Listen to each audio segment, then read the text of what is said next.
اللہ علیہ وسلم اپنے صحابہ کے ساتھ عمرہ کرنے کے لیے نکلے ہیں، لیکن مکہ والوں نے بیچ راستے میں آپ کو روک لیا، کہا کہ ہم عمرہ کے لیے جانے کی اجازت نہیں دیتے۔ 35 کلومیٹر صرف باقی رہ گیا تھا مکہ، روک دیا۔ حضور صلی اللہ تعالی علیہ وسلم نے اپنی طرف سے بات چیت کرنے کے لیے مکہ والوں سے حضرت عثمان کو بھیجتے ہیں، کیونکہ مکہ والے حضرت عثمان کی بڑی عزت کرتے تھے، وہ بہت محترم تھے مکہ والوں کی نظر میں۔ حضور اکرم صلی اللہ علیہ وسلم نے حضرت عثمان کو اپنا نائب بنا کر مکہ بھیجا بات چیت کرنے کے لیے۔ حضرت عثمان غنی رضی اللہ تعالیٰ عنہ بھی احرام پہن کر کے آئے تھے، کہاں سے؟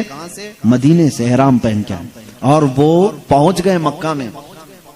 مکہ والوں سے بات چیت کرنا تھا، صلح کی بات کرنی تھی کہ ہمارا راستہ چھوڑ دو، ہم کو آنے دو، حرم کعبہ کا طواف کرنے دو، ہمیں عمرے کے ارکان ادا کرنے دو۔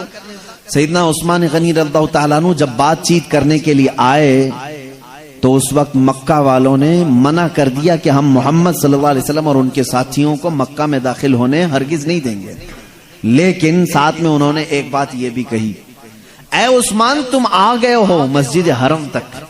کہاں آ گئے تھے؟ مسجد حرم مکہ تک۔ تم چاہو تو اپنا عمرہ پورا کر لو اور چلے جاؤ، محمد صلی اللہ علیہ وسلم اور ان کے دوسرے ساتھیوں کو آنے کی اجازت نہیں دیں گے۔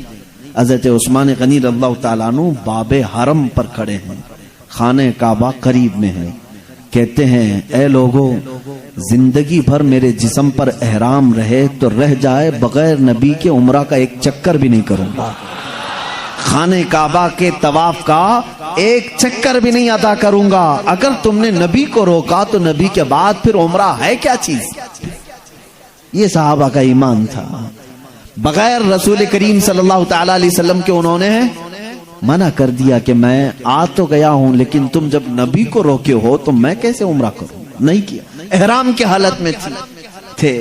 اسی طرح سے سیدنا عمر فاروق رضی اللہ تعالیٰ عنہ کی زندگی دیکھیں، ان کے ہر کام رسول پاک کی زندگی سے جڑے ہوئے ہیں۔ خانہ کعبہ کا طواف کیا اپنی زندگی میں، خانہ کعبہ کا طواف کیا جب وہ خلیفہ تھے، اور حجر اسود کے پاس آئے ہیں۔ حجر اسود کو چومنے کے لیے آج کیا حالت ہوتی ہے، ایک جنگ جیسی حالت ہو جاتی ہے، سارے ٹوٹ پڑے ہوتے ہیں، کیونکہ اس کی فضیلت ہے۔ میرے آقا صلی اللہ علیہ وسلم نے فرمایا حجر اسود یہ جنتی پتھر ہے، جو اسے بوسہ دیتا ہے اس کے پورے گناہوں کو چوس لیتا ہے، گناہوں سے پاک کر کے اسے چھوڑتا ہے۔ یہ فضیلت بھلا کون نہیں لینا چاہے گا؟ آج بھی آپ جائیں گے حرم کعبہ میں تو بھیڑ لگی ہوتی ہے۔ آج کی پوزیشن نہیں کہہ رہا ہوں، اس زمانے کی بات کر رہا ہوں۔ اس وقت تو انہوں نے بھی کورونا کی وجہ سے حرم کعبہ کو بند کر کے رکھا ہے، وہ جو یزیدی اور یہودی وہاں پر حکومت کر رہے ہیں۔ بہرحال حضرت عمر فاروق رضی اللہ تعالیٰ عنہ قریب حجر اسود کے کھڑے ہوئے ہیں اور کہتے ہیں اے حجر اسود، تو میرے نزدیک ایک پتھر ہی ہے، تو میرے نزدیک ایک پتھر ہی ہے۔ پتھر تو پتھر ہے، جنت سے آیا ہے اگرچہ، لیکن سارے صحابہ ہیں، کہتے ہیں حضرت عمر حجر اسود کو مخاطب کر کے کہہ رہے ہیں اے حجر اسود، اگر میں نے میرے نبی کو تیرے اوپر اپنے لب رکھتے ہوئے نہ دیکھا ہوتا تو کبھی تجھے نہیں چومتا، آج صرف میں تجھے بوسہ اس لیے دیتا ہوں کہ میرے نبی نے تجھے چوما۔ وہ صحابہ کی زندگی میں یہ باتیں ملتی ہیں کہ وہ جو کرتے تھے وہ وفائے رسول کے لیے کرتے تھے۔ میرے آقا صلی اللہ علیہ وسلم کو چھوڑ کر کے ہمارا اسلام کچھ بھی نہیں ہے۔ مجھے حیرت ہوئی تھی، مصر میں تھا، آخری زمانہ تھا ہمارے تعلیم کا، اس وقت ایک فتویٰ آیا تھا پاکستان کے ایک بڑے مدرسے سے، بنوریا ٹاؤن، دارالعلوم دیوبند کی وہ ایک شاخ سمجھ لیں یا انہی کے مکتبہ فکر کا ہے، ایک مدرسہ بہت بڑا، وہاں سے فتویٰ شائع ہوا ہے ان الدین لا یحتاج حتی الی الرسول صلی اللہ علیہ وسلم، دین کسی کا محتاج نہیں یہاں تک کہ رسول کی بھی اسے ضرورت نہیں۔ یہ فتوے میں باضابطہ، اور اس فتوے کے رد میں حضور تاج الشریعہ رحمۃ اللہ تعالی علیہ نے پوری کتاب لکھی تھی، پوری کتاب اس کو شائع کیا گیا ہے مصر سے، پوری عربی میں کتاب شائع ہوئی ہے۔ میں یہاں بیچ میں کہنا چاہتا ہوں اے میرے عزیزو، دیکھو یہ کون سا عقیدہ ہے۔ وہ صحابہ تو کہتے ہیں میں بغیر رسول کے طواف نہیں کروں گا، ایک صحابی کہتے ہیں، یہ بھی خلفائے راشدین، میں اگر نبی کو چومتے ہوئے نہ دیکھا ہوتا تو کبھی حجر اسود کو نہ چومتا، اور آج کے یہ کہتے ہیں، یہ کھٹمل آج یوں کہتے ہیں کہ رسول کی ضرورت نہیں دین کو۔ ان تمام چیزوں سے اپنے آپ کو بچائے رکھنا۔ بات چل رہی تھی حضرت عثمان غنی رضی اللہ تعالیٰ عنہ مکہ میں گئے اور حضور صلی اللہ علیہ وسلم اپنے صحابہ کے ساتھ کہاں ہیں؟ حدیبیہ کے مقام پر، جو 35 کلومیٹر دور ہے۔ حدیبیہ کے مقام پر ایک کسی نے افواہ اڑا دی، یہ شیطانی افواہ تھی، عثمان ابن عفان کو مکہ والوں نے قتل کر دیا۔ یہ افواہ ہو گئی، صحابہ بے قرار ہو گئے۔ معظم و مکرم ایک محترم رسول کریم صلی اللہ علیہ وسلم کے صحابی کا قتل ہو گیا بغیر کسی وجہ کے، اور قاصد کا قتل کرنا بہت بڑا جرم سمجھا جاتا تھا۔ حضور کے وہ قاصد تھے، بادشاہوں کے قاصد آتے تھے، ان کے ساتھ کوئی غلط کام نہیں کیا جا سکتا تھا۔ جو تمہاری دشمنی ہے وہ بادشاہوں کی فوج کے ساتھ تمہاری فوج لڑے گی، لیکن قاصد کے ساتھ نہیں۔ ایمبیسیڈر کو آج بھی تکلیف نہیں دی جا سکتی، آج بھی قانون یہی ہے۔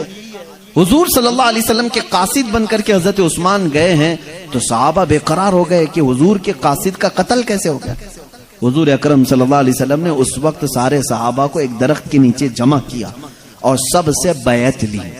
آج ہی میں نے جمعہ میں کہا نا کہ بیعت جو ہم آج اپنے پیر کے ہاتھ میں ہاتھ دے کر کے بیعت کرتے ہیں، یہ حضور صلی اللہ علیہ وسلم کی اسی سنت پر عمل کرتے ہیں۔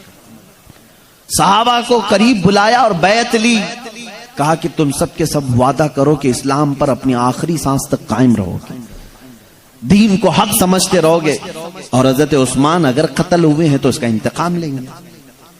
یہ وعدہ لیا، 1400 صحابہ سے بیعت کی۔ یہ پورا واقعہ میں کیوں ذکر کر رہا ہوں جانتے ہیں؟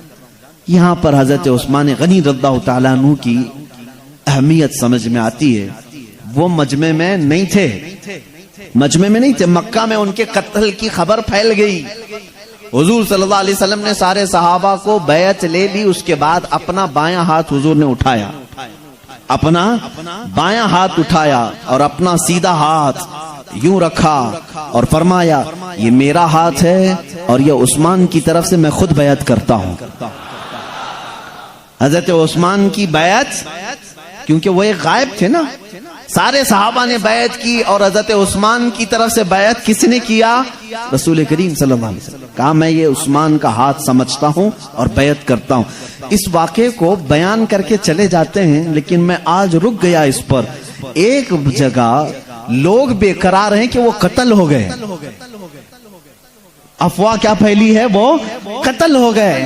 حضور صلی اللہ علیہ وسلم صحابہ سے کہہ بھی رہے ہیں کہ ان کا انتقام لیا جائے گا اگر وہ قتل ہو گئے، لیکن دوسری جگہ حضرت عثمان کے اس ہاتھ کو اپنا ہاتھ بنا کر کے بیعت بھی کر رہے ہیں۔